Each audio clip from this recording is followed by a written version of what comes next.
박희락 교수입니다. 탈북 지식인의 전언에 의하면 북한은 정군의 폭풍이라는 명령을 하달하여 전쟁 준비 태세에 돌입하도록 했다고 합니다. 고등학생들로 하여금 전방으로 보내달라는 탄원을 하도록 장려하고 있다고 합니다. 김정은은 전시 최고사령부 가동을 지시했다고 합니다. 며칠 전 북한 남북 관계가 대적 관계라고 말했습니다. 우리 민족끼리 사이트에는 더 이상 말이 필요 없다. 적은 역시 적. 북한이 빈말을 하지 않음을 남한 정부가 제 눈으로 똑똑히 보게 될 것이라고 협박하고 있습니다. 현 정부와 북한 전문가들 대부분은 이를 대내용으로 해석하고 있습니다만 저는 북한의 도발 가능성을 매우 높게 보고 있습니다. 시청자 여러분들을 포함한 다수의 국민들도 저와 생각을 같이 할 겁니다. 다만 인정하지 않고 싶겠지요.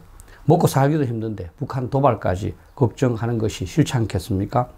그래서 임진왜란 전에도 일본이 쳐들어올 것이라고 말한 정사 황윤길과 달리 부사했던 김성일은 그렇지 않을 것이라고 말했고 국민들도 그것을 믿었습니다.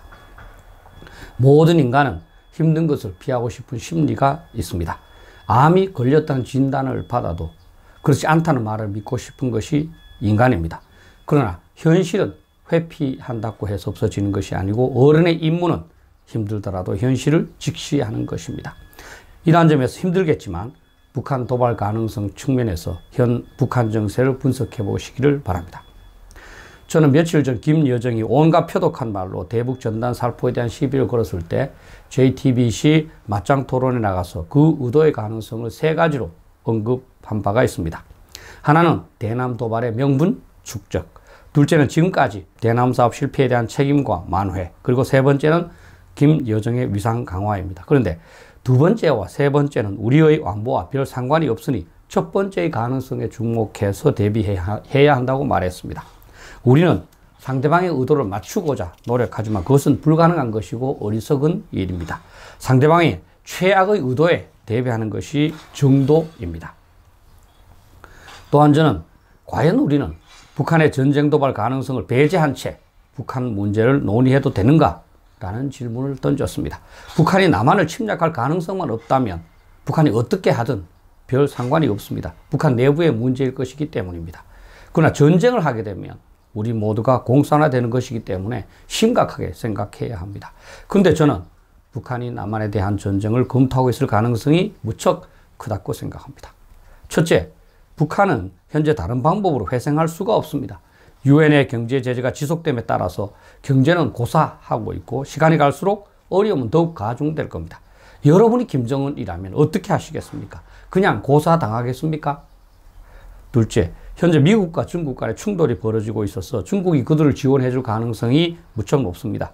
미국은 멀리서 지원력이 한반도에 도착하는 데 시간이 걸리기 때문에 중국만 지원하거나 최소한 묵인만 해준다면 수도 서울을 점령할 수 있다고 보고 도발할 수가 있습니다. 셋째, 무엇보다 북한은 핵무기를 갖고 있습니다. 현재 상태에서도 미국의 괌에 핵무기를 투하하겠다고 협박하면 미국은 한국을 지원하기가 어렵습니다. 그리고 화성 15형의 경우 미국 본토 공격의 잠재력을 과시했기 때문에 미국은 본토에 대한 북한 핵 공격 가능성을 두려워해서 한국을 지원하기가 어려울 수도 있습니다. 넷째, 가장 직접적인 원인으로 남한 정부와 군은 북한의 침공 가능성에 대해서 아무런 대비도 하고 있지 않습니다. 완전히 방심하고 있는 것이죠. 방심하고 있는 적이 가장 공격하기 좋지 않겠습니까? 저는 아침에 일어나면 서울에 인공기가 플러기일 수 있다라는 말을 몇 년 전부터 다양한 세미나에서 언급했습니다. 수도 서울이 너무나 취약한 상태이기 때문입니다. 휴전선에서 40km 밖에 떨어져 있지 않아 북한 입장에서는 하룻밤 사이에 탈취가 가능합니다. 특히 판문점 선언에 근거해서 철원 지역에는 6.25 전사자 유해 발굴을 준비한다면서 12m 폭의 도로가 남북으로 연결되어 있습니다. 김포 지역에는 화상에 관한 정보를 남북이 교환해서 도하에 필요한 정보를 북한이 보유하고 있습니다. 서울 북방에는 남북으로 자동차 전용 도로가 잘 발달하여 수시간이면 기갑부대가 서울에 도착할 수 있고 장애물도 전혀 구축되어 있지 않습니다.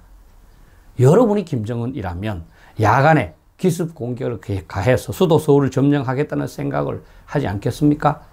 서울은 한국의 정치, 행정, 경제 중심지이고 이것을 점령한 후 미국에게 반격할 경우 핵무기로 공격하겠다고 위협하면 미국은 어떻게 하겠습니까?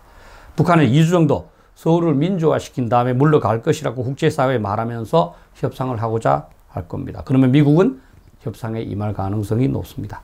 그러나 북한은 협상을 질질 끌면서 서울에 대한 점령을 기정사실화하고 그 사이에 온갖 인민위원회 등을 조직해서 서울을 공산화할 것이며 나중에는 투표를 실시해서 북한 공산화에 들어가겠다는 서울 시민의 의사를 발표하게 될 겁니다. 시청자 여러분, 아무리 나쁜 병에 걸려도 죽지 않는다는 보장만 있으면 큰 걱정은 아닙니다. 북한이 한국을 공격하지 않는다는 보장만 있다면 북한의 국지도란 문제가 되지 않습니다. 그런데 북한이 한국을 정복하지 않는다고 누가 보장합니까? 앞에서 말씀드린 바와 같이 현 정부는 임진왜란전의 김성일처럼 북한이 쳐들어올 가능성이 없다고 말하고 전혀 대비하고 있지 않습니다. 아마 북한이 공격하고 나면 현 정부는 미안하다고 말하겠지요. 김성일도 나중에는 의병을 조직해서 일본에 저항했습니다. 그게 죄가 없어지도록 만들 수 있나요? 현 정부의 무사한 일은 결국 나라를 잃게 만들고 있습니다. 저는 수많은 글과 세미나를 통해서 헌법 제66조 2항을 상기시키곤 했습니다. 대통령의 책무에 관한 건데요. 대통령은 국가의 독립과 영토의 보존이라는 책무를 갖고 있다고 명시하고 있습니다. 그런데 현 정부와 대통령은 북한에 의하여 우리의 독립과 영토가 침략당할 상황을 전혀 걱정하고 있지 않습니다. 일부 인사들은 말합니다. 북한이 이렇게 요란을 떠는 것은 남북 대화를 하자는 신호라고. 정말 기가 막힙니다. 이 말에 책임질 수 있나요? 어떻게 그렇게 북한을 잘합니까? 또한 현 정부 인사들은 미국이 어떻게 해주겠지라면서 의존하는 것 같습니다. 말로는 자주를 외치면서 스스로는 전혀 대비하지 않고 미국에게 안보를 의탁하는 이들이야말로 가장 사대주의고 의존주의자들이지요. 미국의 도움을 최대한 활용해야 하는 것은 맞습니다. 그러나 우리가 스스로 지킬 수 있는 최선의 노력은 강구해야지요. 하늘은 스스로 돕는 자를 돕는다라는 말이 있지 않습니까? 돕지 않는 자를 어떻게 돕겠습니까? 일반 국민들은 안위를 선호하게 됩니다. 어쩔 수 없습니다. 그러나 정부는 그래서는 안 됩니다. 그래서 공무원이나 군인들에게 죽을 때까지 연금을 제공하는 것 아니겠습니까? 국민들은 어려움을 잊고 생업에만 충실할 테니 여러분들은 모든 어려운 일들을 알아서 잘 처리하라고 말이죠. 따라서 국민들은 놀 때 공무원과 군인들 열심히 일해야 하고 북한의 도발 가능성을 염려하면서 대비해야 하는 겁니다.